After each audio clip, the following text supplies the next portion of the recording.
arm. Oh, what a beauty of a dime. CJ finds Rodney Hood. Little fake. See you, Will Barton. And that's game. Biggest shot of the game. 19 on the night. He galloped onto the court with that energy, and B. Wood, he put it down with this three. Man, Rodney Hood showing the confidence. Pump fake, steps into the jumper, leaves it up there. He knows it's good as soon as it leaves his hand. Clutch. Another look. Missed shot, effort play. And then the big shot from Hood. Cavs waited too long a year ago to get him into the finals. Terry Stotts didn't wait too long, just the right time, overtime number 4. Ayers Wales, Portland Mercury. How do you deal with the stress of coming in on that 4th OT and making things happen? I actually felt pretty good. You know, I was telling Gary Trent and, Ant that if I got a chance, I was going to end it. You know, I felt like, that game needed kind of a fresh energy, and I can make a difference. So, I was kind of excited that I went back in that 4th overtime. All the way in the back on the left. Rodney, Joe Becker from K2. Hitting the shot like that, where does that thrill rank among your career? It's up there. It's up there, man. It's one of the biggest moments, obviously being in the playoffs. And, I've hit game winners and big shots before, but this one I think means a lot, especially given the circumstances, getting thrown back into the game after being out for a while. Getting a, Denver's, I think, best effort, so it ranks up there. Rodney, Brendan Vogt, Denver Stiffs. You took some of the biggest shots of the game. Was that a decision by your coach to go to you in those moments? Did you just look at your matchup and like what you had? Can you just sort of take me through that process? It was a little bit of both. Just we were kind of struggling to get some baskets in that 4th overtime, and like I said, I had fresh legs, and me in the post.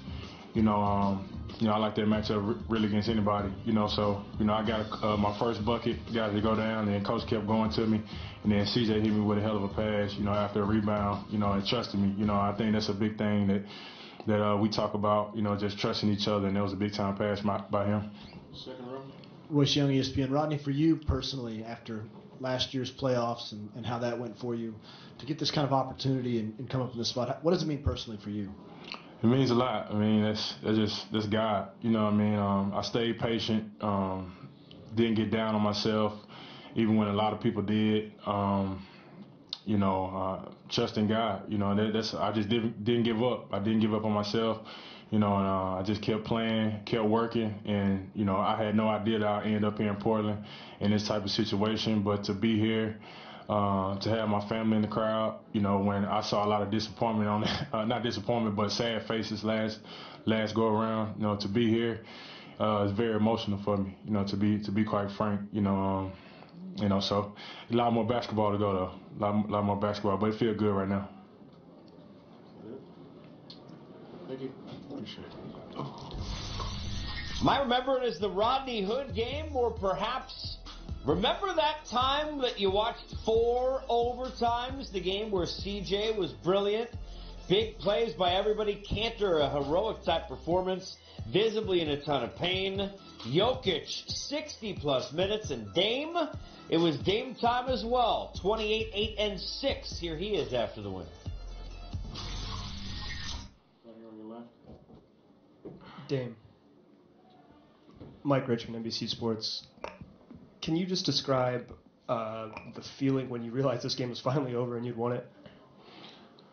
I mean, I was just happy. I mean, game like that, a hard-fought game, 4 overtimes. Each overtime, it seemed like the one team had the edge and was going to close it out, and then allow the other team to have life and get back into it. And then we did the same thing, then they did it, and then, we was coming to the bench saying, it's 2 teams fighting for their season. And nobody said it was going to be pretty. Nobody said it was going to be easy. And, the team that was willing to go a little bit deeper was going to win the game. And, I thought we did that down the stretch. Up front on the right then. Judah Newby, 1029 the game. Dame, the night for CJ, a guy that steps up in a big moment when not all of your shots were falling in big moments. He stepped up. What is it like to watch CJ have a game like he did? I mean, I always enjoy, when CJ gets rolling, because it's It's not just the fact that he's doing it for our team, Rodney it's just Hood the way it looks. didn't need to warm up. Guys like him and Kyrie Irving, they have games that just look good, just smooth, crossovers, crafty, tough shots. So to watch it was great, as a teammate and as a friend. But just the time that it came, it was just big shot after big shot after big shot after big shot. And for me, my job is to allow that. Allow him to, when he's rolling, let him keep rolling. And I know he'll come to me when he's tired and say, all right, you take the ball this time or whatever. But he came through big time for our team tonight, especially in such a long, tough, hard-fought game. The center up front. Jared Cowley, KGW. What does it mean to you and to your team to have two players like Enes Kanter and Maurice Harkless playing through injuries and pain and playing as many minutes as they are and having the impact they are in this game? I mean, it doesn't surprise me. We all depend on each other. We lean on each other. And those guys know how important they are to our team. So the fact that they're out there playing through injuries, I think it just shows how tough they are, for one, and it also shows how bad they want it. How bad they how much they're invested into our team, how much they care. They're willing to go out there not 100% banged up and still fight with the team. They know how much we need them, and not only are they playing through it, but they're out there giving us productive minutes and super impactful minutes. Ennis, what he's done out there since Nurk went down has been great, changed our season, and we don't have anybody else on our team capable of the things that Mo is capable of. So for him to be out there basically on one leg and coming up with those big rebounds, in the paint, getting us extra possessions, finishing around the rim, deflections, chasing small guards around, playing through screens. For him to be doing that, and knowing that he's doing it through injury, I think it just shows his commitment to the team and how bad he wants it. And same with Ennis. Jamie Hudson, NBC Sports Northwest. Dame, can you describe just how big it was to watch Rodney Hood come up big late in this game? It was huge. Looking back at the first round, I don't think he had the kind of series that he wanted to have. But in that series, we had different guys come in and, come up big for the team. And I think in this series, every game he's come in and give us a huge lift. So I thought tonight it was fitting, that he was able to come through big for us. And it was at a big time in the game. I think it was, at one point we were down 2, and Coach called a play for him, and he scored it. And then the next time I was like, same play. And he looked at me like, what are we doing? And I was like, same thing. Let's keep it rolling. And he hit another one. And I think what he did for our team tonight was huge. Same thing in game 2. But I think us trusting him and continuing to play through him in those big moments, it made him feel that much better about the three-pointer he shot. Rose up with confidence and hit a big shot. So it's been great to see him come through for the team, especially tonight. Second row on the left. Dame, Kevin Van Valkenburg, ESPN. You're such a creative player. I'm wondering, what is the line for you between that was a good shot or I might have forced that one? I think some shots for me, I think is a good shot and it's forced because of when I'm getting to a spot, I know I want to get to that spot. So I think I just, as a scorer, you have a good feel for the amount of space you have, and the way it might look to the person watching, it might be like, that's a tough shot, but after you've been at this level for so long and you get so used to the pace and you get used to how people guard you, it's just, you're just trying to get to a spot and you're trying to get a certain amount of space, and then it's just, what your comfort level is, regardless of what it might look like to other people. So for me, sometimes I take a shot and they guard it well, and I'm like, I forced that one. I probably should have, been more patient or moved the ball. And then other times, I know it's going to be a tough shot when I'm getting to the spot, but it's just a matter of, filling that space, getting enough space and knowing what the defender is going to do based off probably what he's done the entire game. But to me, it's not a tough decision. It's not really tough because I'm committed to those shots. I spend time working on them. Dame, Joseph Henderson, Associated Press. You and the starters logged a ton of minutes tonight, so going into Game 4, how big is the role of the bench going to be going into Game 4? I mean, it's always huge for your bench to be able to come in and produce in the playoffs. I think in our past 2 wins against Denver, it's been our bench that's come up big for us. But I mean, as far as the minutes, everybody's tired. You know, we built for what's happening right now, and that's what we had to do to win the game. Now we got to go do our jobs away from the floor to make sure that, you know, at 4 o'clock Sunday we ready. Back row center. Dwight James, NBC Sports Northwest. Dave, just how tired were you at the end of that thing? I mean, I was really tired. You know, you start to cramp up a little bit, get a little bit tired, but we knew that they were going through the same thing. So, you know, it wasn't like we was just out there having a long practice. It was a game. You know, it was another team out there going through the same thing that we went through.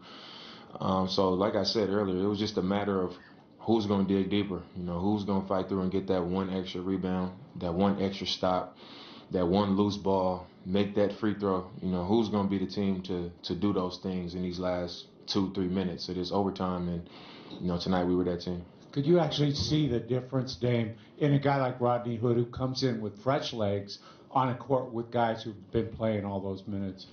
I mean, yeah, I think you can look at it that way, but it's also tough for a guy who hadn't been in the game, you know, to come in where everybody else has been running around and they fighting. You know, everybody was tired, but it wasn't like nobody was giving an inch. You know, everybody, you know, their team was there for the physical contact, the coverages, everything was there. You know, both teams was competing hard and on top of their stuff. And he came into the game off the bench, you know, stiff and just came up big, you know, right on the spot for us. So, you know, I think that made it even more impressive. Last question on the right. Casey Hobel, Travelers.com. Damian, is there a point in that game at some point where you think to yourself, you know, like, what's going to happen if we lose this game? I mean, obviously you're at home. You've played so many overtimes. Like, is that a motivating factor as well? For sure. I think that's what, you know, even though I wasn't making shots and spots, I was like, I'm going to be aggressive and I'm going to attack the rim. You know, I just remember it was maybe the third overtime. We was down 4 with 30 seconds left. And I was just like, I know it's not a lot of time, probably going to end up having a foul. Like, something is going to have to work out, because I started thinking about how I would feel when I got home tonight. And I was just like, we just can't have this right now. You know what I'm saying? So I'm sure everybody was thinking that same way, you know, about how they would feel if they went home tonight and know that we left this game out there and didn't take care of business. So we got it done.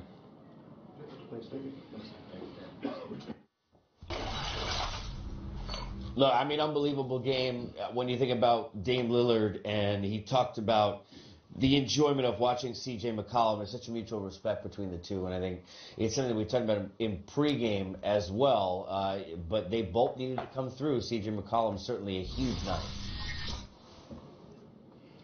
Drew Danubi, 102.9, 750 the game.